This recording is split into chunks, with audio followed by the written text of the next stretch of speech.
Hello. I know it's been a full 23 hours and 53 minutes since you've heard me screeching, so I think it's time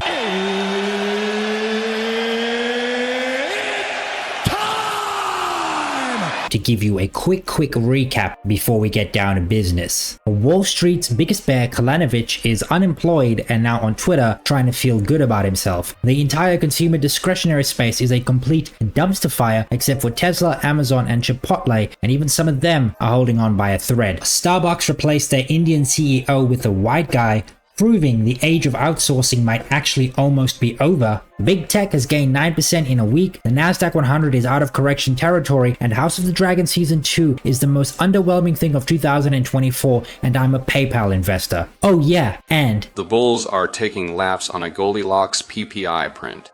The bears are all silent. This is extremely bearish. Welcome everybody to the daily recap show where we talk about stocks and the financial markets. My name is Chase. So guys, if you like this video, please subscribe, hit that notification bell, like this video, and leave a comment for the algorithm. Let's get into it. This is the daily heat map of the S&P 500, and it was a fairly positive day here in the market on the back of that CPI print. Very obvious to see that a lot of it was priced in yesterday on the PPI print, but a green day nonetheless, and you take any green day when it comes. But there were a few outliers. We saw some of the bigger names weigh on the market as well as its sector. Google and Meta really weighed on the comm services sector. I think this was largely on the back of Google and potentially the DOJ breaking them up. I think it's all smoke and mirrors. Tesla was down 3%, and this affected the overall consumer discretionary space, which was fairly lackluster, but we're seeing some crazy movement in Starbucks, which fired its CEO, as well as Victoria's Secret. They fired their CEO as well, and they were up like 16% today. Crazy movement. Fire your CEO and generate alpha. That's the trade right now. Semiconductors, anything excluding Nvidia and AVGO were in the red today, and other than that, it was actually a pretty green day across the board. The leaders, the winners today were the financial space, and this was on the back of a couple of things. The CPI report, obviously disinflation, rate cuts coming on the table. They are a rate sensitive sector. They gain a benefit, but also inside that inflation report, insurance costs, specifically auto insurance, was up 18%. That's going to benefit auto insurers and insurers as a whole. And also mortgage applications were up 16% year over year. We got some of that economic data today, and that's definitely going to benefit the financial space. And that's why we saw they were up 1.3%. And I think these things are going to provide a tailwind for financials over the next couple of weeks. In close second, we had energy, technology, consumer staples, and really there's still a lot of money on the sidelines. And what we're seeing is that this money is just coming into equities, with the market avoiding the consumer discretionary and communication services space today. But excluding these two names, the market was buyers of every single sector, more so cyclical sectors than defensive sectors, and large and mid caps over small caps. In fact, small caps actually saw liquidity outflows, and the market was more willing to get into large caps, get into mid caps. And I think that just has to do with the market recessionary fears. Some of the macro, it still lingers in the head of some of the big fund managers,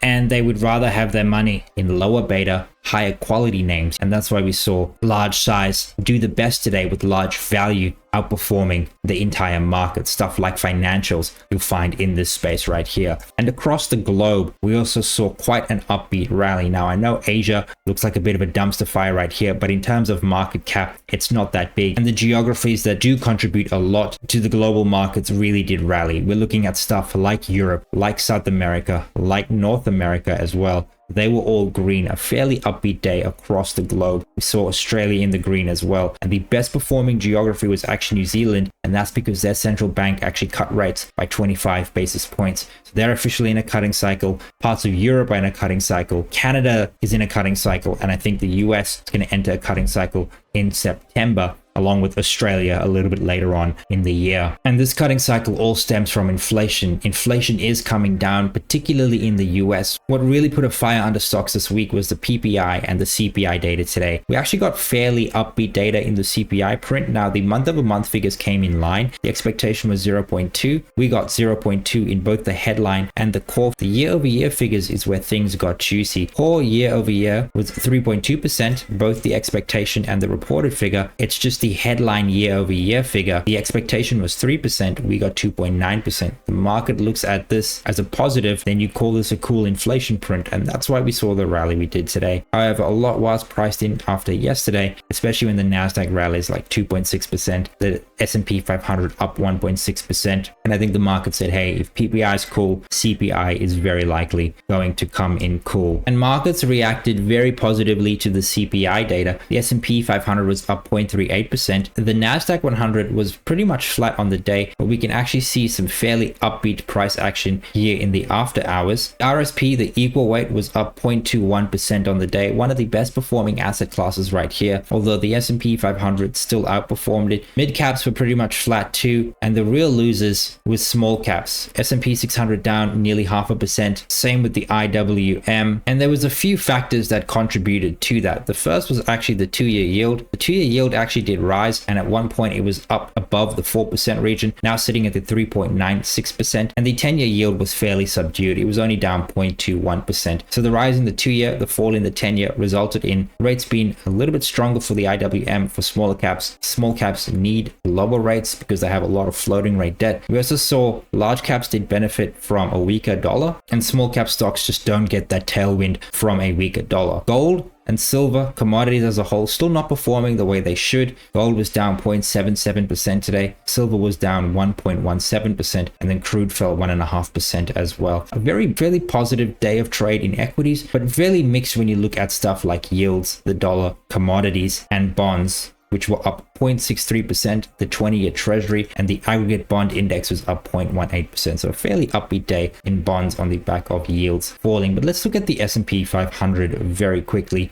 Very obvious to see. Now, number one, the gamma flip, the core resistance, and the put support did not move at all. We're still in this 45.50 range for the core resistance, the gamma flip at 53.50. I think it's going to move up tomorrow, but if it doesn't, the trade is quite simple. I think you see downside to the 53.50 until the gamma flip actually moves up. If it moves up, that probably means we buy dips, sell rips, we go higher. If it doesn't, we're probably going to trade inside this range, 45.50, 53.50, until it actually does. It might be tomorrow, it might be next week, who really knows, but we trade the plan, and right now we're at the top end of our range, and that probably means asymmetric downside until it actually moves up. I think it's going to move up tomorrow, maybe to the 55.50 area, maybe the 5600, maybe we're going to get like a huge move up in the core resistance and the gamma flip. As long as the put support stays where it is, I don't think we really should be worried. I think the gamma flip should hold as a support zone unless this does move down. We have to see what happens. I'm going to give you guys an update in the week when this does change. It hasn't yet, and that means there's not much value in buying right here because we probably are going to move down again. If this moves up, totally different story, and then we buy dips, sell rips to the next level, but that hasn't happened just yet, and we have to follow the trade plan. Quickly diving into the IWM, similar to the S&P 500, not quite as strong, but it does look like we've sort of formed a bottom right here. As long as we can hold this 197, let's actually just call it the flat 200 area. I do favor upside for the IWM, but you guys know I'd never ever championed actually buying the IWM. I always championed buying stuff like the CAF index, small cap quality, and they're trading not that great as well. QSML has been pretty much the same, pretty much flat for the last 5 or so trading sessions, but I am still bullish, and I do like the valuation metrics. You know, you can get this index right here, growing earnings over the next 12 months at 12%, and it's trading at like a 14 PE forward. That is absolutely insane. It's actually cheaper than the Russell 2000. It's better to buy this than the Russell 2000 because it's simply cheaper and you're just getting higher quality names. Kind of insane when you think about that. But guys, buy dips, sell rips. There's not really much to say on the S&P 500 until we actually get a move up or down the gamma flip zones, in the gamma charts, in the gamma levels. And then quickly diving into a couple of indicators here for the S&P 500, looking at something like the advanced decline line as well as the RSI, you can see that the market overall still not actually overbought, so there still definitely is room to run. Probably just crossed the 50 yesterday or today. And then market breadth, the advanced decline line, you know, doing the right things, nearly at all-time highs with the S&P 500, nowhere near all-time highs, about 6 or 7% from all-time highs, telling us that this big drop right here was predicated on a few small names, similar to how a lot of this rally was predicated on a few small names. I guess market concentration works to both the upside and the downside. And then looking at overall liquidity conditions, guys, liquidity conditions is not supportive for equities to rally. We're in this turbo puke zone.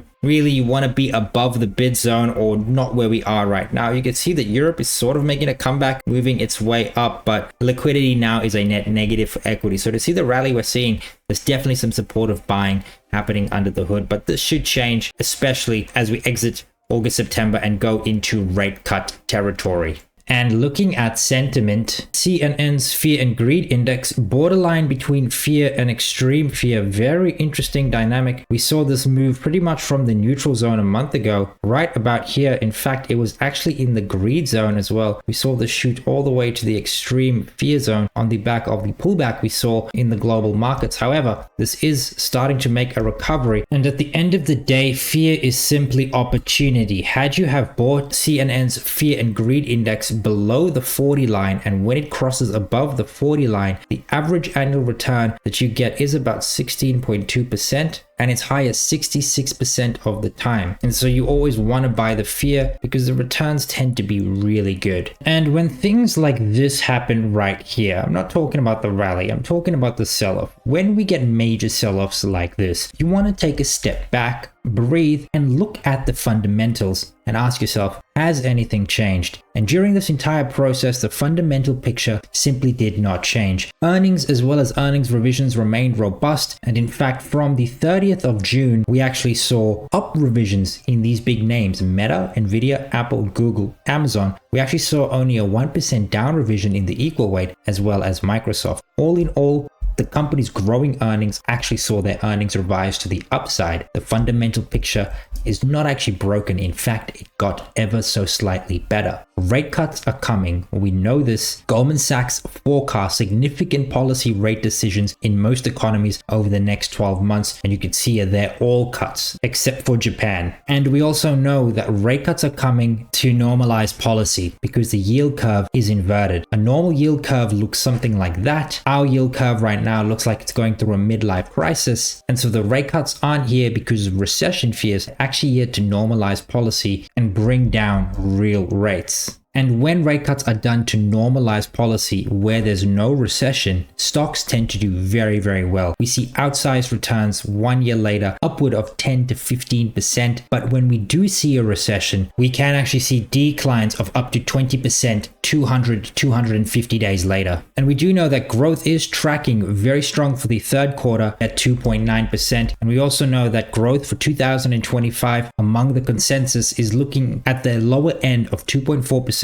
The higher end 3.2%, with 3-year inflation swaps breaking below the 2% mark and companies no longer overly concerned about the economy. And as the data is here and now, we can firmly say there is going to be no recession. And when we go into a cutting cycle and there's no recession, S&P 500 tends to do very well. And guys, we're just going to look at a whole bunch of macro research from Goldman Sachs. 92% of outstanding mortgages have interest rates below the PMMS. 1.8% of mortgage properties have negative equity. That's very surprising. The share of US mortgage borrowers in forbearance has slightly increased in June, although still at historic lows. Household debt outstanding as a share of US GDP is down over the past decade and sitting at multi-decade lows and sitting at pre-GFC lows as well. That's very, very interesting. Personal bankruptcy filings are hovering at multi-decade lows as well. Financial obligations, including debt payments, lease payments, property taxes, and rents relative to incomes are staying low by historical standards. Household formation is above the long-term trend,